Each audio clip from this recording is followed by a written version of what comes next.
To imagine point YouTube channel. तो भाई साहब, आज से मेरी जो सीरीज़ स्टार्ट होने वाली है उसमें आप लोगों को सिखाई जाएगी जर्नल ऑर्गेनिक केमिस्ट्री, जिसे हम जीओसी के नाम से जानते हैं। और बेटा, अगर आपको ऑर्गेनिक केमिस्ट्री का क्वेश्चन सही से करना है तो जीओसी का आना बहुत ज़रूरी है। एक मेरे पास जीओसी हो गया और दूसरा मेरे पास है स्टीरियो केमिस्ट्री। अगर ये दो आपके पोर्शन वीक हैं तो कहीं ना कहीं आप ऑर्गेनिक केमिस्ट्री का क्वेश्चन जो रटा है वो तो कर लोगे, कोई नेम रिएक्शन आ गया तो कर लोगे, मगर बाकी आरएस नॉमेनक्लेचर, इजेड नॉमेनक्लेचर, ये सब आपके सॉल्व नहीं हो पाएंगे। या कहीं पर किसी मॉलिक्यूल में स्टीरियो बतानी तो वो आप नहीं कर पाएंगे। तो आज मैं जीओसी में जो मैं अपना पहला टॉपिक स्टार्ट करूँगा वो मेरे पास है electron displacement in any molecule. मतलब मेरा पहला टॉपिक है electron displacement in organic molecule. मतलब मेरे पास अगर कोई ऑर्गेनिक मॉलिक्यूल है तो उसमें भैया मेरे इलेक्ट्रॉन डिस्प्लेसमेंट कैसे कैसे होता है, इलेक्ट्रॉन की शिफ्टिंग किस तरह से होती है, और बेटा ये जो इलेक्ट्रॉन की शिफ्टिंग है यही डिसाइड करेगी कि आगे जो मॉलिक्यूल है वो किस तरह से रिएक्शन करने वाला है। इलेक्ट्रॉन डिस्प्लेसमेंट के कारण ही किसी मॉलिक्यूल में पोलैरिटी जनरेट होती है। उसका एक सिरा हो जाता है नेगेटिवली चार्ज और एक सिरा बेटा हो जाता है पॉजिटिवली चार्ज। हेडिंग आप डाल देंगे electron displacement in organic molecule. तो भाई ये तीन प्रकार के होते हैं। पहले का नाम होता है इंडक्टिव इफेक्ट, बहुत फेमस है। पहले आज इसको कंप्लीट करेंगे, इसका बाकी एप्लीकेशन नेक्स्ट टर्न पे आएगा। दूसरा मेरे पास है मेसोमेरिक इफेक्ट। आप चाहे तो मेसोमेरिक इफेक्ट बोल दीजिए या इसी का नाम है रेजोनेंस इफेक्ट, दोनों एक ही चीज़ हैं। और तीसरा मेरे पास है इलेक्ट्रोमेरिक इफेक्ट। जो मेरे पास थर्ड है उसका नाम है इलेक्ट्रोमेरिक इफेक्ट। ये भी काफ़ी इंपॉर्टेंट है, काफ़ी यूज़फुल है। तो बेटा तीन प्रकार के मेरे पास इलेक्ट्रॉनिक डिस्प्लेसमेंट होते हैं और यही वो तीन रीजन्स हैं जिससे मॉलिक्यूल में पोलैरिटी जनरेट होती है। तो आज हम लोग पहले क्या डिस्कस करेंगे, पहले इंडक्टिव इफेक्ट की तो पूरी थ्योरी एक्सप्लेन कर दी जाएगी और नेक्स्ट टर्न पर उसको हम लोग अप्लाई करेंगे। तो भाई इंडक्टिव इफेक्ट होता क्या है, तो आपकी जो हेडिंग पढ़ने वाली है वो है इंडक्टिव इफेक्ट। इसके क्या क्या फीचर्स हैं बताता हूँ अभी। अगर मैंने कहीं पर कोवेलेंट बॉन्ड बना रखा है मगर वो जो कोवेलेंट बॉन्ड बना है वो सिमिलर एटम्स के बीच बना है, अगर मेरे पास कोई कोवेलेंट बॉन्ड अगर सिमिलर एटम्स के बीच बना है तो वहाँ इलेक्ट्रॉन की शेयरिंग बिल्कुल इक्वल होती है। इस केस में दोनों एटम्स का जो चार्ज है वो जीरो होगा, किसी भी कोई चार्ज नहीं है। और ऐसा होने पर मॉलिक्यूल जो होता है वो नॉन पोलर हो जाता है और कहीं पर भी आपका ना तो पॉजिटिव चार्ज आएगा ना तो नेगेटिव, क्योंकि दोनों एटम्स की जो इलेक्ट्रॉन विड्राइंग पावर है वो सिमिलर है। मगर अगर मैं कोई कोवेलेंट बॉन्ड ए और बी, दो डिफरेंट एटम्स के बीच बना लेता हूँ, ये पहला ए है दूसरा बी है, तो इस केस में क्या होगा, किसी न किसी एक एटम की इलेक्ट्रॉन विड्राइंग पावर ज़्यादा होगी। मान लिया बी की ज़्यादा है तो बी क्या करेगा, इस इलेक्ट्रॉन डेंसिटी को अपनी तरफ क्या करेगा, शिफ्ट कर लेगा। खींच नहीं लेगा, केवल शिफ्ट करेगा, जिससे यहाँ पर पार्शियल नेगेटिव चार्ज आएगा और यहाँ मेरे पास पार्शियल क्या आ जाएगा, पॉजिटिव चार्ज। तो इस इलेक्ट्रॉन डिस्प्लेसमेंट की वजह से मॉलिक्यूल बिकम्स पोलर। मतलब मॉलिक्यूल में पोलैरिटी आ गई है। अब जब मॉलिक्यूल में पोलैरिटी आ गई है तो कोई भी रिएजेंट, कोई प्लस वाला हुआ तो इस पोर्शन पे अटैक करेगा, कोई माइनस वाला हुआ तो इस पोर्शन में। मतलब एक रिएक्शन मैकेनिज्म को करने का एक बेसिक समझ में आ जाएगा कि हाँ यहाँ प्लस माइनस है। तो इलेक्ट्रोफाइल आएगा तो कहाँ अटैक करेगा, न्यूक्लियोफाइल आएगा तो कहाँ अटैक करेगा, वो देखेंगे। तो यहाँ पर कुल मिला के इस जगह पर इंडक्टिव इफेक्ट लगा है, इस जगह पे इंडक्टिव इफेक्ट लगा है, मगर इस जगह पे इंडक्टिव इफेक्ट नहीं लगा है। मतलब अगर दो डिफरेंट एटम्स आपस में अगर कोवेलेंट बॉन्ड के थ्रू अगर आपस में जुड़ जाते हैं तो उन दोनों एटम्स में से किसी एक की इलेक्ट्रॉन विड्राइंग पावर ज़्यादा होगी और किसी बेटा एक की इलेक्ट्रॉन विड्राइंग पावर क्या होगी, कम होगी। इस वजह से जो इलेक्ट्रॉन ज़्यादा इलेक्ट्रोनेगेटिव होगा वो अपनी तरफ इलेक्ट्रॉन को विड्रा कर लेगा, इस वजह से उस पर निगेटिव, दूसरे पे क्या आ जाएगा, पॉजिटिव चार्ज। यहाँ तक बात समझ में आ गई। ठीक, अब हम लोग देख लेते हैं हमारे पास जो इंडक्टिव इफेक्ट है उसके क्या क्या फीचर्स हैं, कहाँ कहाँ अप्लाई होता है। ठीक है, तो मेरे पास अगली हेडिंग है features of inductive effect. Features of inductive effect, तो पहला पॉइंट मेरे पास क्या है, इंडक्टिव इफेक्ट जो होता है वो हमेशा इलेक्ट्रोनेगेटिविटी डिफरेंस की वजह से ही जनरेट होता है। पहला पॉइंट क्या है, बहुत थ्योरी तो मैं लिखाने वाला हूँ, बहुत थ्योरी नहीं बताने वाला हूँ, केवल क्या है, कोई पूछे अगर आपसे कि भाई इलेक्ट्रोनेगेटिविटी का डिफरेंस होगा तो ही इंडक्टिव इफेक्ट आएगा, या किसी ने पूछा इंडक्टिव इफेक्ट कब क्रिएट होता है, तो आप सीधा जवाब देंगे जब दो एटम्स की इलेक्ट्रोनेगेटिविटी में डिफरेंस होगा तो ही मेरे पास इंडक्टिव इफेक्ट आएगा। अगर मेरे पास दोनों एटम्स की इलेक्ट्रोनेगेटिविटी डिफरेंस काफ़ी कम है तो इंडक्टिव इफेक्ट लगभग नहीं आता है। ठीक है ना। दूसरा पॉइंट मेरे पास क्या है, इंडक्टिव इफेक्ट केवल सिग्मा बॉन्ड में पाया जाता है। किस में पाया जाता है, सिग्मा। जैसे मान लो मैंने सी की चेन बना ली, यहाँ मेरे पास Cl लगा दिया, ठीक, सब में सिग्मा है, कोई दिक्कत नहीं। ये Cl की इलेक्ट्रॉन विड्राइंग पावर C से ज़्यादा होती है तो यहाँ नेगेटिव आएगा, यहाँ पॉजिटिव, फिर ये यहाँ से, फिर ये यहाँ से, यहाँ से, कोई दिक्कत नहीं, पूरे सिग्मा भर में इंडक्टिव इफेक्ट चलता रहेगा। ठीक है। इसी तरह अगर मान लो मेरे पास किसी सिस्टम में डबल सिंगल ऐसा बना हुआ है, कोई प्रॉब्लम नहीं, पाई बॉन्ड बना है मगर वो कभी इंटरफेरेंस नहीं करता, हस्तक्षेप नहीं करता, सिग्मा के थ्रू इलेक्ट्रॉन डेंसिटी क्या होती रहती है, शिफ्ट होती रहती है। मतलब सिग्मा के थ्रू इलेक्ट्रॉन डेंसिटी क्या होती रहेगी, शिफ्ट होती रहेगी। पाई बॉन्ड इसमें बिल्कुल भी इंटरफेयर नहीं करेगा, पाई बॉन्ड बिल्कुल भी हस्तक्षेप नहीं करेगा। तो पहला पॉइंट क्या हो गया कि भाई इलेक्ट्रोनेगेटिविटी डिफरेंस की वजह से होता है। दूसरा पॉइंट क्या हो गया, सिग्मा बॉन्ड के थ्रू होता है। ठीक है। थर्ड पॉइंट मेरे पास क्या है, थर्ड पॉइंट जो मेरे पास चेन लेंथ है, जितनी ज़्यादा ये चेन लेंथ बढ़ेगी उतना ज़्यादा इंडक्टिव इफेक्ट कम हो जाएगा। इसका मतलब ये हुआ कि ये Cl इस वाले कार्बन से इलेक्ट्रॉन ज़्यादा विड्रा करेगा, इस वाले से और कम करेगा। जितना ये डिस्टेंस बढ़ती जाएगी, मतलब चेन लेंथ जो होती है, chain length is inversely proportional to I effect. मतलब कुल मिला के जैसे जैसे आपकी चेन लेंथ बढ़ती जाएगी, जैसे जैसे आपकी चेन लेंथ बढ़ती जाएगी वैसे वैसे मेरे पास इंडक्टिव इफेक्ट का मान क्या होता जाएगा, कम होता जाएगा। ठीक है। एक लास्ट पॉइंट इधर लिख देता हूँ, ये एक प्रकार का परमानेंट इफेक्ट है। ठीक है, ये एक प्रकार का परमानेंट इफेक्ट है, क्योंकि एक बार मॉलिक्यूल में पोलैरिटी आ गई तो वो बनी रहेगी, किसी की प्रेजेंस में ये इफेक्ट नहीं आता है, ये इफेक्ट हमेशा क्या रहता है, परमानेंट। तो ये 4 पॉइंट हो गए, इन चारों को आप 4 फीचर समझ सकते हैं, इन चारों पॉइंट्स को आप 4 फीचर समझ लीजिए। इंडक्टिव इफेक्ट के 4 ही मेरे पास फीचर्स हैं। ठीक है ना। अब मेरे पास इंडक्टिव इफेक्ट भाई होता कितने प्रकार का है, तो आप डाल दीजिए टाइप्स ऑफ, हेडिंग पड़ेगी आपके पास types of inductive effect, types of I effect. तो मेरे पास आई इफेक्ट जो होता है भाई मेरे पास 2 प्रकार का होता है, एक का नाम होता है मेरे पास माइनस आई इफेक्ट होता है और एक मेरे पास होता है प्लस आई इफेक्ट। थ्योरी काफ़ी कम बताने वाला हूँ, मोस्टली एग्जाम्पल्स या क्वेश्चन बताऊंगा। ठीक है ना। माइनस आई इफेक्ट क्या होता है, तो हम लोगों ने एक रेफरेंस सिस्टम माना है सी, यहाँ पर आर, यहाँ पर आर, यहाँ पर आर, ये कोई रेफरेंस सिस्टम है। अब अगर इस रेफरेंस सिस्टम में कोई एटम एक्स लगा, इस रेफरेंस सिस्टम में इतना मेरे पास रेफरेंस सिस्टम है, अगर इसमें कोई एक्स लगा जिसने इलेक्ट्रॉन अपनी तरफ खींच लिए तो यहाँ निगेटिव, यहाँ पे चार्ज के आगे पॉजिटिव। अगर लगे हुए ग्रुप ने अपनी तरफ इलेक्ट्रॉन विड्रा कर लिए हैं तो वो इफेक्ट कहलाता है माइनस आई इफेक्ट। जैसे आपने Cl लगा लिया, आपने Br लगा लिया, तो इन सब की जो इलेक्ट्रॉन विड्राइंग पावर है वो इस कार्बन से तो ज़्यादा ही होगी। तो कहीं ना कहीं जब लगा हुआ कोई ग्रुप अपनी तरफ बेटा इलेक्ट्रॉन विड्रा करेगा तो वो आएगा माइनस आई। इसी तरह से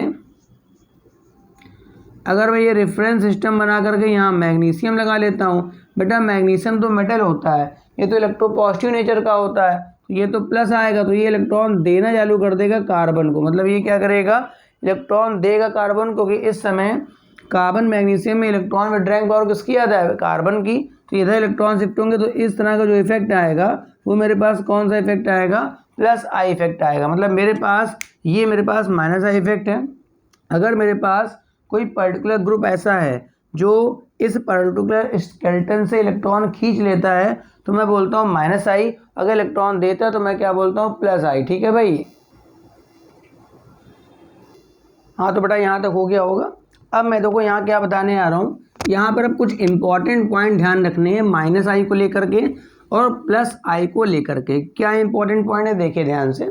जैसे मान लो मैंने कोई सिस्टम लिखा carbon single bond carbon single bond carbon, और यहाँ मैंने OH कर दिया। ठीक है, यहाँ मैंने क्या कर दिया OH। तो देखिए यहाँ पर ऑक्सीजन है, इस ऑक्सीजन पर कोई भी चार्ज नहीं है, तो ऑक्सीजन इलेक्ट्रोनेगेटिव होता है, तो ये क्या करेगा इलेक्ट्रॉन विड्रा करेगा और यहाँ पर जो इफेक्ट देगा, यहाँ पर जो इफेक्ट देगा उसका नाम क्या होगा माइनस आई इफेक्ट। मतलब अगर कहीं पर कोई न्यूट्रल एटम लगा है, अगर कहीं पर कोई न्यूट्रल मतलब कोई चार्ज ना हो और वो इलेक्ट्रोनेगेटिव हो तो हमेशा देगा माइनस आई इफेक्ट। अच्छा, अगर हम यहाँ से बेटा H+ हटा लें, अगर हम यहाँ से H+ हटा लेंगे तो इस बॉन्ड के इलेक्ट्रॉन तो ऑक्सीजन को मिल जाएंगे, तो ये क्या बन जाएगा C single bond C single bond C एक, और यहाँ पर O के पास 2 इलेक्ट्रॉन, चार्ज कैसा आ जाएगा माइनस। अब बेटा ये जो ऑक्सीजन है ये इलेक्ट्रोनेगेटिव तो है मगर साथ में इलेक्ट्रॉन रिच भी हो गया है।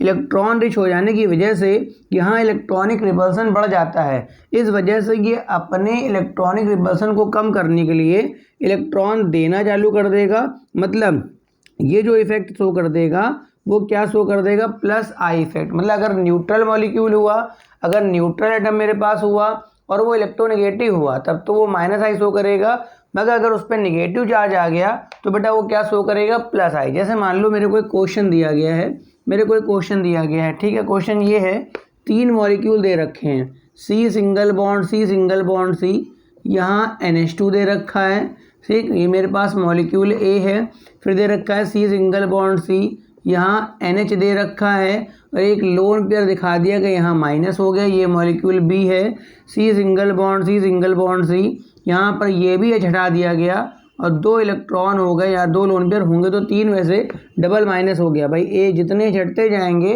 जितने H+ हटते जाएंगे उतना ही N पे क्या आ जाएगा निगेटिव, तो ये मॉलिक्यूल C है। अब मेरे को बताना है इसमें कौन कौन सा मॉलिक्यूल माइनस आई शो करेगा और कौन कौन सा प्लस आई शो करेगा। तो देखो यहाँ पर अगर नाइट्रोजन की बात करें तो इस नाइट्रोजन पे कोई चार्ज नहीं है, ठीक है ना, इस नाइट्रोजन पे कोई चार्ज नहीं है तो ये भाई इलेक्ट्रोनेगेटिव होता है। इलेक्ट्रॉन खींच करके जो पहला मॉलिक्यूल है वो क्या शो करेगा माइनस आई इफेक्ट। मगर देखो भाई इस वाले केस में नाइट्रोजन पे चार्ज क्या आ गया माइनस आ गया, तो इलेक्ट्रॉन दे करके ये कौन सा इफेक्ट शो करेगा प्लस आई। मगर देखो मेरे बाबू यहाँ पर डबल निगेटिव आ गया तो ये और अधिक इलेक्ट्रॉन देगा, मतलब कुल मिला के ये B और C मॉलिक्यूल जो हैं वो देंगे प्लस आई इफेक्ट। कौन सा इफेक्ट देंगे प्लस आई इफेक्ट, और C का प्लस आई इफेक्ट ज़्यादा होगा in compare to B। A को यहाँ कंपेयर नहीं करा रहे हैं क्योंकि A जो है वो तो दे रहा है बेटा माइनस आई इफेक्ट, मगर B और C दोनों दे रहे हैं प्लस आई इफेक्ट, इस वजह से कंपेयर B और C का होगा। तो C पे चूँकि निगेटिव चार्ज ज़्यादा है, इस वजह से C का प्लस आई इफेक्ट भी क्या होगा ज़्यादा होगा। ऐसा मतलब नहीं होता है कि नाइट्रोजन है तो वो खींचेगा। अगर किसी भी एटम पर अगर बेटा निगेटिव चार्ज आ जाता है तो वो माइनस आई नहीं बल्कि क्या शो करेगा प्लस आई। इसी तरह से अगर किसी एटम पर पॉजिटिव चार्ज आ जाता है, सपोज करो कोई एटम मैंने बना रखा है उस पर अगर बेटा पॉजिटिव चार्ज आ जाता है तो वो हमेशा क्या शो करेगा माइनस आई। जैसे फॉर एग्जांपल C लिखा, C एग्जांपल बताने बहुत ज़रूरी होते हैं, ठीक है। सिंगल बॉन्ड C, यहाँ मैंने O कर लिया, O पे H और यहाँ पर भी H बना दिया, यहाँ पॉजिटिव चार्ज है, ठीक है। यहाँ मैंने C सिंगल बॉन्ड C मैंने सल्फर कर लिया, यहाँ पर H कर लिया, यहाँ पॉजिटिव कर लिया। ऑक्सीजन की नॉर्मल वैलेंसी कितनी होती है 2, यहाँ 3 है तो प्लस है, यहाँ पर भी सल्फर पे 3 है तो प्लस है।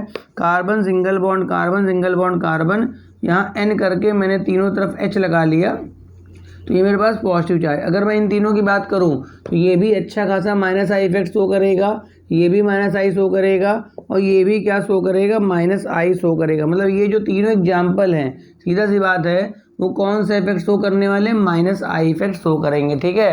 तो पता लगता जा रहा है कि हाँ कहाँ प्लस आई हो रहा है, कहाँ क्या हो रहा है माइनस आई। जैसे किसी पर्टिकुलर ग्रुप पे नेगेटिव चार्ज है तो वो बेटा हमेशा क्या शो करेगा प्लस आई, अगर पॉजिटिव है तो क्या शो करेगा माइनस आई, ठीक है ना। बनाते जाइए आप फटाफट। अब मैं मेरे पास कुछ पर्टिकुलर इंपॉर्टेंट ग्रुप्स हैं जो कि प्लस आई इफेक्ट शो करते हैं। क्या शो करते हैं? प्लस आई इफेक्ट शो करते हैं। उनका मैं सीक्वेंस लिखने जा रहा हूँ। क्या लिखने जा रहा हूँ? सीक्वेंस। मतलब मेरे पास प्लस आई के एग्जाम्पल्स लिखने जा रहा हूँ, ठीक है। मोस्टली जितने भी एल्काइल ग्रुप्स होते हैं, एल्काइल ग्रुप जो होते हैं वो हमेशा प्लस आई इफेक्ट शो करते हैं। और एक ध्यान रखिएगा, जितना एल्किल ग्रुप बल्की होता जाएगा, जितना बड़ा होता जाएगा, उसका प्लस आई इफेक्ट, यानी जितने हाइड्रोजन उसमें बढ़ते जाएंगे उसका प्लस आई इफेक्ट उतना ही क्या होगा? ज़्यादा होगा, ठीक है। सबसे कम प्लस आई इफेक्ट हाइड्रोजन का होता है, उसके बाद ड्यूटेरियम का, फिर यहाँ पर मेथिल का होता है, मेथिल के बाद मेरे पास एथिल का होता है, एथिल, एथिल के बाद मेरे पास होता है आइसोप्रोपिल। आइसोप्रोपिल का मतलब ये हो गया CH पे 2 CH3 हो गए। और उससे ज़्यादा मेरे पास जो होता है वो टर्सरी ब्यूटिल का प्लस आई इफेक्ट होता है, ठीक है। मोस्टली ये वो मैं बता रहा हूँ जो आपके ITG के मेंस, एडवांस और नीट लेवल तक के यूज़फुल हैं, ठीक है ना। मतलब ये आपके पास एक जनरलाइज रिजल्ट है प्लस आई इफेक्ट का। आपको दिमाग में कैसे रखना है, ये जितने भी ग्रुप हैं ये सब के सब बेटा क्या शो करते हैं? प्लस आई इफेक्ट शो करते हैं। क्या शो करते हैं बेटा? Plus I effect. दिमाग में क्या रखना है, जितना हैवीएस्ट एटम होता जाएगा, जितना बल्कि होता जाएगा, इस तरह दिमाग में बना रहेगा, उसका प्लस आई इफेक्ट उतना ही ज़्यादा होगा। सबसे कम प्लस आई इफेक्ट हाइड्रोजन का, उसके बाद ड्यूटेरियम का, फिर टाइट्रियम का आप यहाँ लिख सकते हैं टी का। ये ड्यूटेरियम पता होगा, ये 1H1 होता है, ये मेरे पास 1H2 होता है। ये मेरे पास मेथिल है क्योंकि यहाँ 3 H लग गए, एथिल है ज़्यादा H हो गए, यहाँ देखो 7H हो गए, यहाँ 9H हो गए। तो सिंपल सी बात है, दिमाग में क्या रखना है, जितना ये बल्कि होता जाएगा उतना ही प्लस आई इफेक्ट क्या होता जाएगा? बढ़ता जाएगा। इसको सीक्वेंस को नोट कर लीजिए फटाफट, ठीक वैसा बन गया होगा। अब मैं एक क्वेश्चन दे रहा हूँ यहाँ पर, उसने क्वेश्चन पूछेगा, मैं 2 क्वेश्चन लिख रहा हूँ। क्वेश्चन लिखिए, पहला question, arrange the following groups. Question लिख लीजिए, arrange the following groups into increasing order of plus I effect. Arrange the following groups into increasing order of plus I effect. Arrange the following groups into increasing order of plus I effect. Arrange the following groups into increasing order of plus I effect. मेरे पास जो पहला group दे रखा है उसमें देखिए C पे तीनों H लगा रखे हैं। जो मेरे पास अगला ग्रुप है उसमें C पे तीनों ड्यूटेरियम लगा रखे हैं, और जो अगला उसमें C पे तीनों ट्राइटियम। तो अभी मैं बता के आया हूँ कि हाइड्रोजन यानी 1H1 प्रोटियम से ज़्यादा प्लस आई इफेक्ट होता है किसका? ड्यूटेरियम का। और D से ज़्यादा बेटा किसका होता है? T का। ये मेरे पास इन तीनों का increasing order of plus I effect है। मतलब H जो है, H का भाई वाइब्रेशन ज़्यादा होता है, वो मैं एक्सप्लेन करने लायक नहीं है मेरे पास। मैं बता रहा हूँ H का वाइब्रेशन ज़्यादा होता है तो वो थोड़ा सा इलेक्ट्रॉन डेंसिटी क्या है, थोड़ा कम दे पाता है, ठीक है। D और T जो होते हैं हैवी होते हैं, इलेक्ट्रॉन डेंसिटी जल्दी शिफ्ट कर देते हैं, ठीक है। तो ये मेरे पास इन तीनों का ऑर्डर, मतलब ये हुआ जिसमें जितने ज़्यादा T लगे होंगे उसका प्लस आई इफेक्ट ज़्यादा होगा, जिसमें जितने ज़्यादा H लगे होंगे उसका प्लस आई इफेक्ट क्या होगा? कम। तो इन तीनों में सबसे कम प्लस आई इफेक्ट A का होगा, A से ज़्यादा B का, B से ज़्यादा C। इस तरह के क्वेश्चंस भी अब लेटेस्ट में आ सकते हैं, क्योंकि बहुत अब देते देते थक गया होगा, ऊब गया होगा, कुछ नए क्वेश्चन रखने का उसकी इच्छा होगी। तो अगर आप इससे एक क्रम पूछा जाए कि इनमें किसका प्लस इफेक्ट ज़्यादा है तो आप इस तरह से मैनेज कर सकते हैं। बनाइए फटाफट जल्दी से। एक क्वेश्चन और मैं इसी तरह का दे रहा हूँ, ठीक है, वो अपना घर में अरेंज कर लीजिएगा। मैं क्वेश्चन देखो मैं दे रहा हूँ, मेरे पास 3 ग्रुप दे रखे हैं। पहला C पे तीनों केवल H लगा दिए, मॉलिक्यूल A है। फिर C पे उसने क्या करा है, एक D लगाया है बस, बाकी दोनों H लगा के रखे हैं। ये मॉलिक्यूल B है, और फिर C पे बस 2 D लगा दिए, और ये मॉलिक्यूल मेरे पास C है। एक और दे देता हूँ, C पे चारों D लगा दिए, तीनों D लगा दिए, ये मेरे पास मॉलिक्यूल D है। पूछ रहा है बताओ भाई इन सभी को increasing order of plus I effect में मैनेज करना है, तो आप बड़े ही आराम से इनको प्लस आई इफेक्ट में क्या कर लेंगे, मैनेज कर लेंगे। जिसका हो जाए वो कम से कम सीक्वेंस लिख के मेरे को क्या करें, वो आप मैसेज सेंड कर दिए सीक्वेंस लिख करके कि हाँ भाई मेरे पास किस तरह का ऑर्डर आया, ABCD आया कि ACBD आया, वो आप करके भेज दीजिएगा, बड़े आराम से आपका हो जाएगा, ठीक है भाई, बन गया होगा। तो ये मेरे पास सीक्वेंस चल रहा था किसका, प्लस आई इफेक्ट का। किसका चल रहा था बेटा, प्लस आई इफेक्ट का। अब मैं यहाँ पर कुछ एक बड़ा इंपॉर्टेंट पॉइंट बताने वाला हूँ माइनस आई को लेकर के, ठीक है। अब मैं जो सीक्वेंस बताऊंगा वो माइनस आई को लेकर के उसका डिक्रीजिंग ऑर्डर बता रहा हूँ। क्या बता रहा हूँ? डिक्रीजिंग। तो डिक्रीजिंग ऑर्डर में क्या है देखिए भाई, सबसे पहले जो मेरे पास मैं डिक्रीजिंग ऑर्डर बता रहा हूँ माइनस आई वाले का। अभी जो मैंने एक्सप्लेन करा था वो बेटा किसका था? प्लस आई वाले का था। अब मैं जो एक्सप्लेन करूँगा बेटा किसका करूँगा? माइनस आई वाले का करने वाला हूँ। ठीक है, तो बेटा माइनस आई के मैं उन पर्टिकुलर ग्रुप्स को लिखने वाला हूँ जो तुम्हारे लेवल्स के हैं। जो बहुत आगे लेवल्स में मैं उनको नहीं लिखूँगा। सबसे पहले मेरा सबसे ज़्यादा जो माइनस आई करता है वो है नाइट्रोजन, जिस पे 3 R लगे हों और इस पर चार्ज कैसा हो? पॉजिटिव। मतलब ऐसा नाइट्रोजन जिस पे 3 क्या लगे हों? R लगे हों और चार्ज मेरा पॉजिटिव। इसका माइनस आई इफेक्ट सबसे अधिक होता है। कुछ लोग सोच रहे होंगे सर यहाँ तो 3 R लग गया तो ये इलेक्ट्रॉन दे भी रहा होगा। नहीं, रिपल्सन की वजह से इसमें बताऊंगा आगे माइनस आई इफेक्ट बहुत ज़्यादा होता है। दूसरा जो है मेरे पास नाइट्रोजन पे आप तीनों H लगा दीजिए। हाँ, एक एक R करके कम भी कर सकते हैं। सेकंड नंबर पे मैं इसको लिखूँगा। मतलब कुल मिला के ये क्वाटरनरी अमोनियम है, ये सिंपल अमोनियम है। इन दोनों की इलेक्ट्रॉन विड्रॉइंग, हाँ इसके बीच में कौन सा आएगा? 2 R वाला और फिर 1 R वाला, फिर उसके बाद ये आएगा। उसके बाद जो अगला नंबर है भाई साहब मेरे पास NO2 का होता है। मतलब इसके बाद जो जस्ट इलेक्ट्रॉन विड्रॉइंग पावर कम है वो NO2 की। NO2 के बाद जो आता है नाइट्राइल ग्रुप हो गया। नाइट्राइल के बाद मेरे पास COH आता है। COH के बाद मेरे पास FClBrI। इतने सीक्वेंस अगर आपको याद हैं तो फिर आपका माइनस आई का काम लगभग हो जाएगा। ठीक है, मतलब कुल मिला के कहना ये चाहता हूँ कि सबसे अधिक इलेक्ट्रॉन विड्रॉइंग पावर किसकी है? जहाँ पर नाइट्रोजन पर पॉजिटिव चार्ज हो, उस पर बेटा 4 बॉन्ड बने होंगे, 3 R लगे होंगे, इधर भी कुछ जुड़ा होगा ना, मतलब तो इसका माइनस आई पावर सबसे ज़्यादा देखा गया है। हाँ, 1 R कम करोगे तो थोड़ा कम हो जाएगा, वो खुद समझ लीजिए। इसके बाद मैं सीधा 3H वाला लिख रहा हूँ। उसके बाद NO2 का है, फिर CN का है, फिर कार्बोक्सिलिक एसिड FClBrI। तो ये मेरे पास हो गया decreasing order of minus I effect. कौन सा इफेक्ट का हो गया? Minus I effect. ये नोट कर लीजिए फटाफट जल्दी से, वीडियो पॉज करके।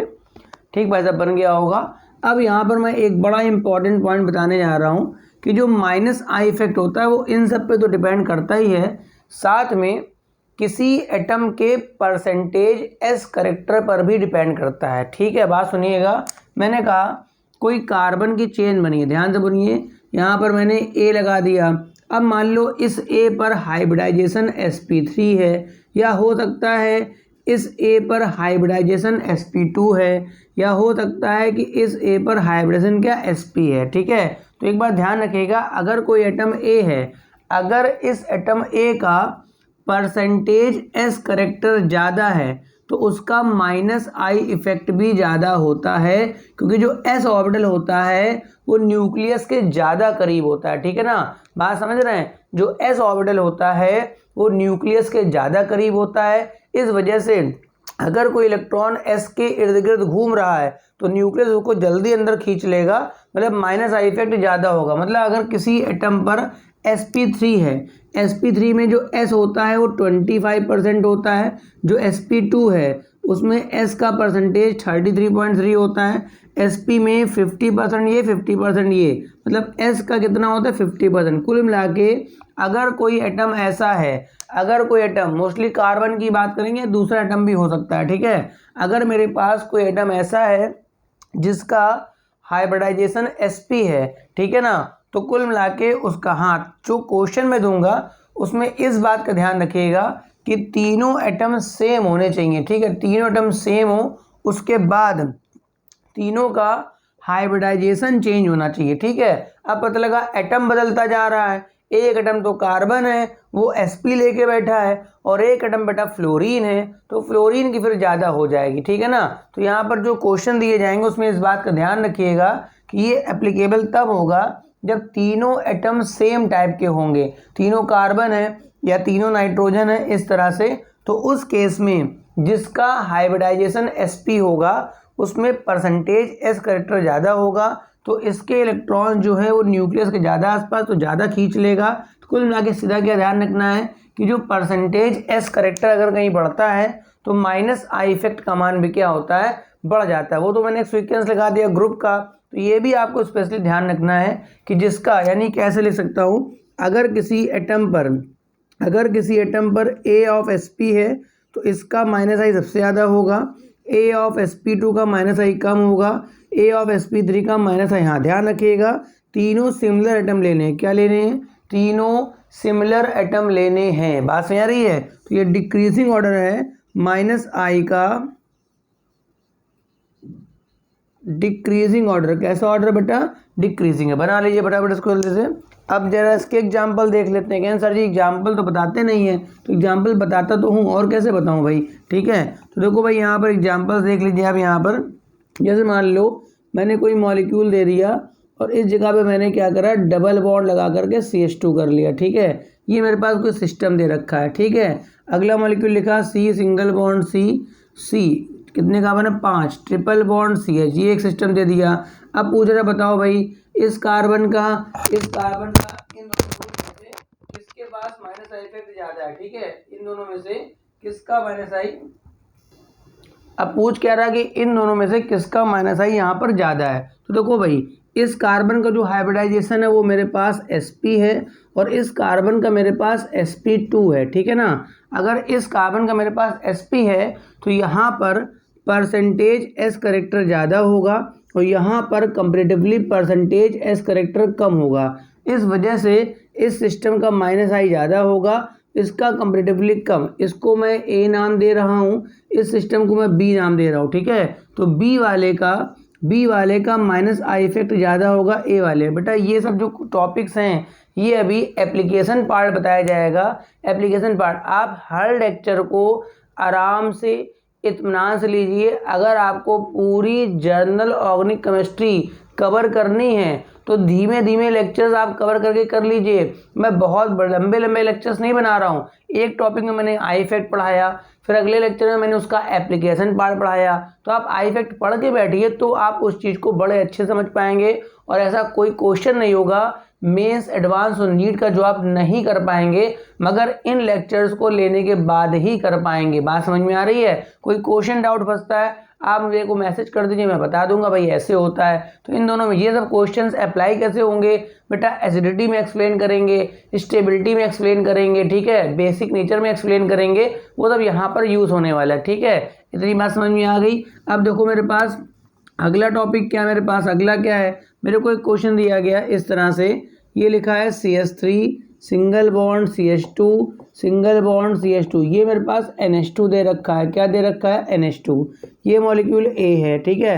फिर दिया मेरे पास CH3, फिर दिया है CH2 CH, डबल बॉन्ड यहाँ पर उसने NH कर लिया भाई, दो जगह H कम कर लिया तो ये इमीन बना लिया, ठीक है। उसके बाद CH3, उसके बाद CH2, उसके बाद C, सीधा ट्रिपल बॉन्ड इन कर दिया।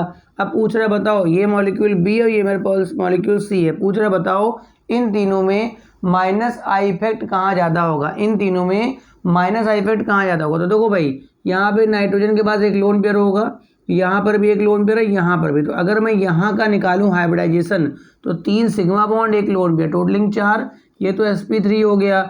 यहाँ पर देखो बेटा सिग्मा बॉन्ड कितने बनेंगे, 1 सिग्मा 2 सिग्मा एक लोन पेयर। तो यहाँ का जो हाइब्रिडाइजेशन है वो sp2 हो गया। यहाँ बेटा देखो क्या है, 1 सिग्मा और एक लोन पेयर, टोटलिंग 2, यानी यहाँ का क्या हो गया, sp। तो सीधी सी बात है जिस जगह पर मल्टीपल बॉन्ड ज़्यादा दिखेंगे वहाँ पर आपका जो inductive effect minus I effect वो ज़्यादा होगा। तो C वाले का माइनस आई इफेक्ट सबसे ज़्यादा होगा, C वाले ग्रुप का। उससे कम बेटा B का होगा, उससे कम मेरे पास बेटा किसका होगा, C का, ठीक है, सॉरी A का होगा, ठीक है। सबसे ज़्यादा इंडक्टिव इफेक्ट बेटा किसका होगा, C का होगा, उससे कम B का, उससे कम A का। अब जैसे मान लो एक छोटा सा पॉइंट है मेरे पास, आगे एप्लीकेशन, अभी ये मैं इंडक्टिव इफेक्ट बता रहा हूँ, आगे एप्लीकेशन पार्ट बताऊँगा, ठीक है। जैसे मान लो मेरे को एक दिया गया बेंजोइक एसिड दिया गया, ठीक है, मेरे को एक दिया गया बेंजोइक एसिड, ये मेरे पास बेंजोइक एसिड है और ये मेरे पास साइक्लोहेक्सेन रिंग में मैंने COH लगा दिया, ठीक है। ये मेरे पास बेंजोइक एसिड है और ये मेरे पास साइक्लोहेक्सेन में। पूछ रहा बताओ भाई किस कार्बन का आई इफेक्ट ज़्यादा होगा, माइनस आई इफेक्ट किस कार्बन का। ये सब आगे टॉपिक एक्सप्लेन होंगे एप्लीकेशन में। अगर आपने मेरे GOC के टोटल लेक्चर देखे हैं तो मैं बता रहा हूँ, कॉन्फिडेंस से बता रहा हूँ पूरा कि आपका कोई भी टॉपिक नीट का और जी का, मेंस का, एडवांस का गलत नहीं हो पाएगा। किसी दूसरे एग्जाम्स में भी आप इनको इस्तेमाल कर सकते हैं। बात समझ में आ रही है? ठीक है, तो ये मेरे पास देखो इस कार्बन पे देखो डबल बॉन्ड आ रहा है बेटा, देखो इस कार्बन पे डबल बॉन्ड आ रहा है, ये मॉलिक्यूल ए है, ये मॉलिक्यूल बी है, चूंकि इस पे डबल आ रहा है तो यहाँ का जो हाइब्रिडाइजेशन है वो sp2 होगा। इस पे सब सिंगल बॉन्ड आ रहा है बेटा, एक H भी लगा होगा, एक क्या लगा होगा H, तो इस कार्बन पे क्या हो गया sp3। तो जाहिर सी बात है अगर यहाँ sp3 हो गया तो यहाँ का S परसेंटेज मेरे पास 25% होगा और यहाँ का जो S परसेंटेज है वो मेरे पास 33 पॉइंट समथिंग 3 होगा। ठीक है, इस वजह से इसका जो माइनस आई इफेक्ट ज़्यादा होगा, बल्कि वो तो प्लस आई इफेक्ट देगा। जो sp3 वाला होता है वो प्लस आई इफेक्ट देता है, मतलब ए वाले का माइनस आई ज़्यादा इन कंपेयर टू बी, ए वाले का माइनस आई ज़्यादा है और बी वाले के पास, बल्कि बताऊंगा आगे चल के, प्लस आई देता है।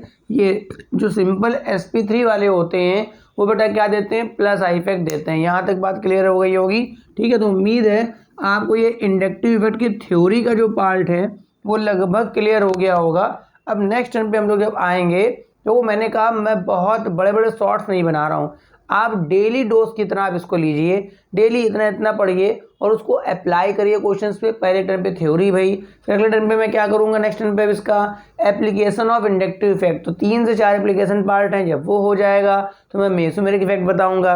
उसके बाद मेरे पास टॉपिक क्या आएगा, इंटरमीडिएट्स आएंगे। ठीक है, कार्बोकेटायन, कार्बेनायन, कार्बीन हो गया, नाइट्रीन हो गया, बेंजाइन हो गया, इनके बारे में जानकारी होगी। फिर एक दो टॉपिक एक्स्ट्रा और चलेंगे, रेजोनेंस इफेक्ट, कॉन्जुगेशन वगैरह क्या है। फिर कहीं जाके मेरा जीओसी का पोर्शन खत्म होगा। उसके बाद फिर देखेंगे स्टीरियोकेमिस्ट्री। अगर आपको ऑर्गेनिक सीखनी है तो इस चैनल पर आप आकर के, अगर आपने सब्सक्राइब नहीं किया है सब्सक्राइब करिए ताकि आपको नोटिफिकेशन मिल सके कि कौन सा लेक्चर किस समय अपलोड हो रहा है।